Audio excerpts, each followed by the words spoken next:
धन धन सतगुरु तेरा ही आसरा। गुरु का प्यारा जीव अपने सतगुरु जी के बारे में लिखता है, मेरे सतगुरु जैसा न कोई है, न कोई हुआ है और न ही कोई भविष्य में होगा। परम पूजनीय परम पिताजी इस संबंध में फरमाते हैं, भाई प्रेमी की बात तो ठीक है, ऐसा ही दृढ़ विश्वास हर प्रेमी का अपने सतगुरु पर होना चाहिए। उपरोक्त उक्ति को स्पष्ट करते हुए सच्चे पातशाह जी ने फरमाया, भाई देखो प्रेमी पिछले समय में हुए संत महात्माओं को नहीं जानता, क्योंकि उसने उन्हें देखा ही नहीं, चाहे वे अपने समय में कितने महान हुए हैं। भविष्य में शायद वह समय किसी को न देख पाए, इसलिए मौजूदा स्वरूप में उसका सतगुरु ही उसके लिए सब कुछ है और सतगुरु का वचन ही सब कुछ है। परम सत्कार योग्य बेपरवाह शाह मस्ताना जी महाराज जी अपने परम पूजनीय सतगुरु बाबा सावन सिंह जी के सामने खड़े होकर इस प्रकार कहते हुए खूब मस्ती में नाचा करते थे, धन धन बाबा सावन सिंह साईं निरंकार, मैनू तू ही लगाया पार। धन धन मेरा प्यारा सच्चा सतगुरु, तू ही मेरी माँ है, तू ही मेरा बाप है, तू ही मेरा मित्र है, तू ही मेरा भाई है, तू ही मेरा रब है, तू ही मेरा मौला खुदा राम भगवान है तथा तू ही मेरा सब कुछ है। वास्तव में सतगुरु की हस्ती बहुत महान है। पूरा मुर्शिद ही खुदा का प्रगट स्वरूप होता है। जब कोई जीव यह बात अंतर हृदय से मान लेता है तो उसका सतगुरु हमेशा हमेशा के लिए उसके अंग संग हो जाता है और उसके सारे काम प्रत्यक्ष व अप्रत्यक्ष रूप में समय करता है। इस संबंध में गांव मसीता जिला सरसा के प्रेमी पंडित जगन्नाथ की उदाहरण प्रत्यक्ष है। प्रेमी जगन्नाथ को अपने प्यारे सतगुरु परमपिता शाह सतनाम सिंह जी पर पूर्ण भरोसा आ गया। मालिक के प्रति उसके अथाह प्रेम के कारण समय सतगुरु परमपिता जी को ही उसके सारे काम करने पड़ते। यदि जगन्नाथ फसल काटने लगता तो उसके बराबर परमपिता जी संवेदांती चलाते। जब अनाज निकालने लगता तो शहनशाह जी ने पलों में ही अनाज को बोरियों में भरकर संभाल दिया। जब खेत में पानी लगाता तो परमपिता जी स्वयं कस्सी उठाकर उसके खेत में पानी लगाते। मालिक के वे अलौकिक दृश्य प्रेमी स्वयं अपनी आंखों से देखता। पूज्य पिताजी उसे धन्ना भगत के नाम से पुकारते।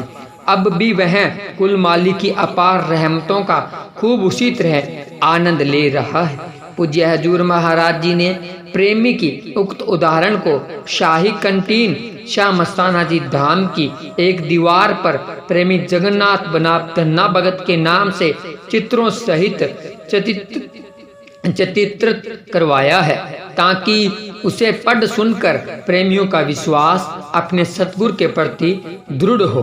कुल मालिक का नाम सतनाम है। सतनाम वह ताकत है जो खंडों ब्रह्मांडों की जान है। बेपरवाह मस्ताना जी ने परमपिता शाह सतनाम जी को वही सतनाम बनाकर दुनिया को प्रत्यक्ष दिखाया। बेपरवाह जी ने बिल्कुल स्पष्ट शब्दों में फरमाया, यह सतनाम वह है ताकत है जो पृथ्वी आकाश पाताल खंडों ब्रह्मांडों सचखंड अनामी आदि उच्च मंडलों को अपने सहारे लिए हुए हैं। जो भी प्राणी इनके दर्शन कर लेगा अथवा इनका नाम लेकर इन्हें याद करेगा वह कभी नरकों में नहीं जाएगा।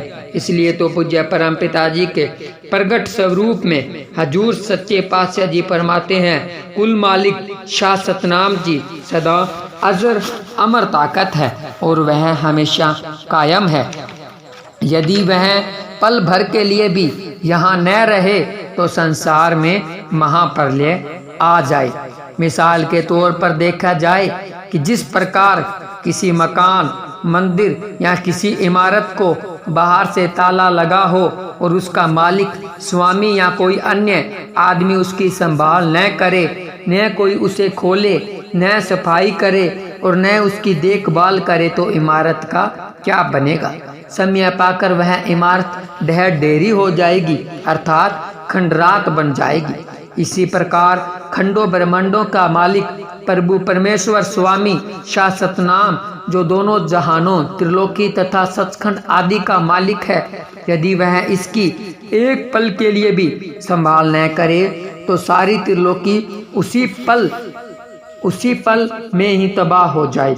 इसलिए शासतनाम जी की वह आनंद शक्ति कुल मालिक की अमर ज्योति सदा शिखर है। वह खंडित नहीं होती।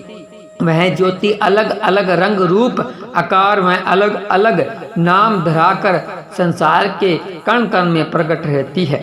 जैसा कि परमपिता शासतनाम सिंह जी की वही ज्योति अब मौजूदा संत सतगुरु हजूर महाराज जी के प्रगट स्वरूप में विराजमान है, अर्थात बेपरवाह शाह मस्ताना जी महाराज तथा परम पिता शासतनाम सिंह जी की उसी अमर शक्ति अखंड ज्योति को परम पूजनीय सतगुरु हजूर महाराज जी के मौजूदा रूप में प्रत्यक्ष देख सकते हैं। जैसा कि हम यह पहले ही स्पष्ट कर चुके हैं कि बॉडी शरीर तो अलग अलग हो सकती है, परंतु ईश्वरीय ज्योति वहीं रहती है, अर्थात मालिक की ज्योति रूपी में नहीं बदलती, अमृत बूंद नहीं बदलती, मगर उस ज्योति का प्रगट स्वरूप नाम धाम काम आदि से सब कुछ बदल सकता है। फिर भी वह ज्योति सतगुरु अपने प्रगट तथा शब्द स्वरूप में अपने सत्संगी जीवों की हर समय संभाल करते रहते हैं। सतगुरु के परमार्थी करिश्मे के वृतांत नामक इस ग्रंथ में दर्ज प्रेमी जनों के पत्रों के द्वारा यही बात स्पष्ट होती है। धन धन सतगुरु तेरा ही आसरा, धन धन सतगुरु तेरा ही आसरा। प्यारे सतगुरु जी की प्यारी सासंग जी, आप सभी ने सुना रूहानियत से भरा हुआ वीडियो।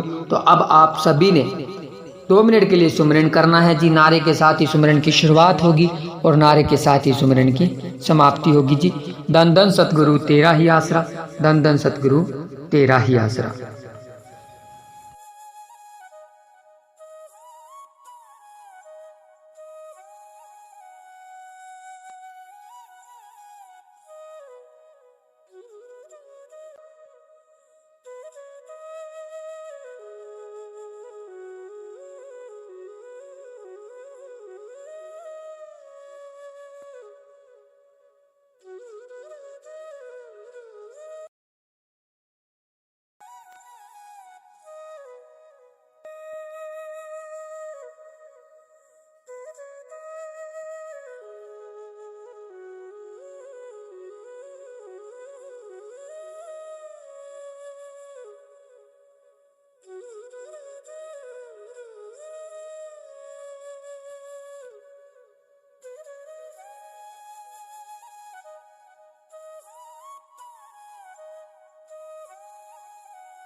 धन धन सतगुरु तेरा ही आसरा।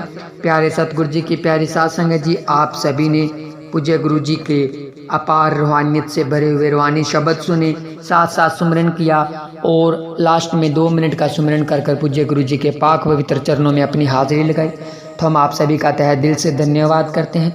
अब आप सभी ने इस वीडियो को लाइक और शेयर करना है जी। और आपको ये रूहानी वीडियो कैसा लगा हमें कमेंट कर ज़रूर बताएं। अगर आपने अभी तक हमारे YouTube चैनल को सब्सक्राइब नहीं किया है, हमारे YouTube चैनल को सब्सक्राइब जरूर करें। मिलते हैं जल्द ही एक और रूहानियत से भरी हुई वीडियो के साथ। तब तक के लिए धन्यवाद। धन धन सतगुरु तेरा ही आसरा, धन धन सतगुरु तेरा ही आसरा।